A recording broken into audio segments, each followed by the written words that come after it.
আমি intermediate complete করে তারপরে অনার্সে ভর্তি হলাম। ভর্তি হওয়ার পর কোনো একটা সমস্যার কারণে আমি দেশের বাইরে চলে গেছিলাম।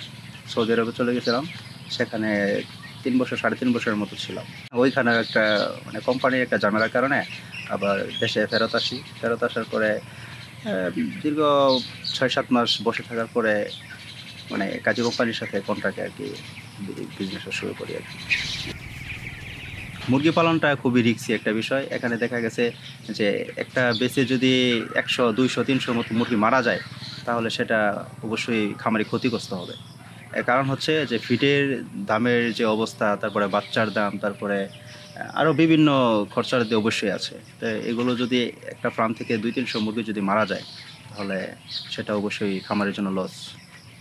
সেজন্য চিন্তা ভাবনা করলাম যে এই যে কাজী কোম্পানি, সেক্ষেত্রে অবশ্যই একটা খামারি যদি ক্ষতিগ্রস্ত হয় না, মানে আমি দেখি নাই যে ১০০ বা ২০০ মতো মুরগি যদি মারা যায় তারপরেও কোনো লস নেই আরকি। কোম্পানি থেকে 5% আমাদেরকে দিচ্ছে, শতকরা ৫ পিস মর্টালিটি। সেক্ষেত্রে আমরা ২,০০০ মুরগি পারলে ১০০ মুরগি এখানে মর্টালিটি আমরা পাই। তাহলে তো অবশ্যই সেখান থেকে একটা বেনিফিট আসতেছে না? আর এটা যদি আমরা মানে প্রান্তিক খামারি যারা আছে তারা যদি সেটা ওভাবে করে, তাহলে ১০০ মুরগি যখন গেল, মুরগির দাম গেল, তারপরে আবার সেটা খাদ্য খাবে।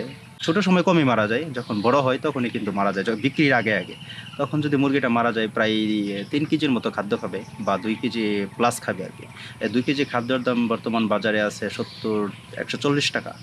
আরও যে কস্টিং আছে না, এটার পিছনে ওষুধ আছে, তারপরে আবার এই যে লিটার ব্যবস্থাপনা আছে। সেক্ষেত্রে ১০০ মুরগিতে প্রায় মোটামুটি ভালো একটা লস হয়।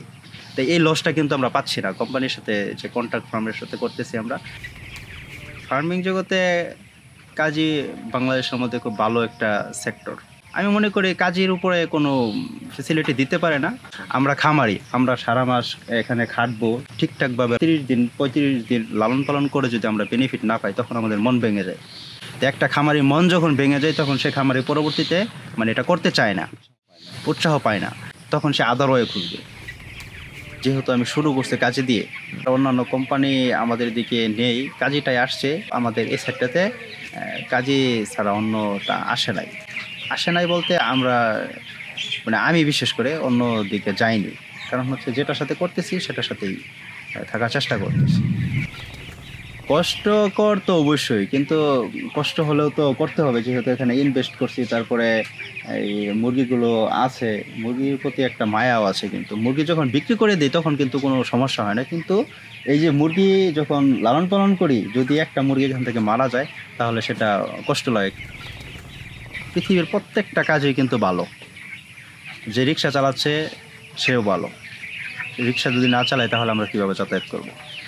ব্রয়লারের যে সেক্টরটা, সেটা অনেকেই বলতেছে লস। মানে আমিও যখন শুরু করি, তখন আমাকে অনেক লোকে বলছে যে ব্রয়লারের মাঝে তেমন বেনিফিট নাই বা করা যাবে না, করতে পারলেও লস হয়। মানে এরকম এখনও প্রতিনিয়ত শুনি যে এইসব করে কী হইব, অন্য কিছু করো, আবার বাইরে চলে যাও। এখানে হচ্ছে কে কীভাবে করলো।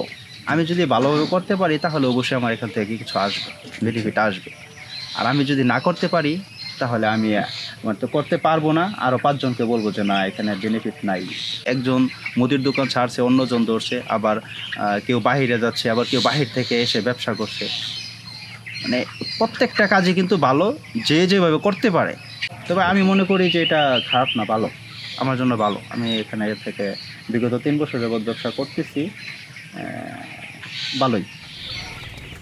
এখান থেকে আমার ২ কিলোর মতো রাস্তা ডেইলি যাতায়াত করতে হয় ৩ বার। সকালে একবার, তারপরে দুপুরে একবার, রাতের বেলা একবার। আমাদের বাড়ির পাশে করতে পারতাম, কিন্তু রাস্তা ছিল না। রাস্তাটা একটু সমস্যা, কাঁচা রাস্তায়। তো আমি চিন্তা ভাবনা করতেছি এখানে পার্মানেন্টলি থাকার জন্য। আরও একটা চিন্তা ভাবনা আছে, এটা ইন ফিউচার, যে এখানে আরও একটা ফার্ম করার জন্য চিন্তা ভাবনা করতেছি আরকি।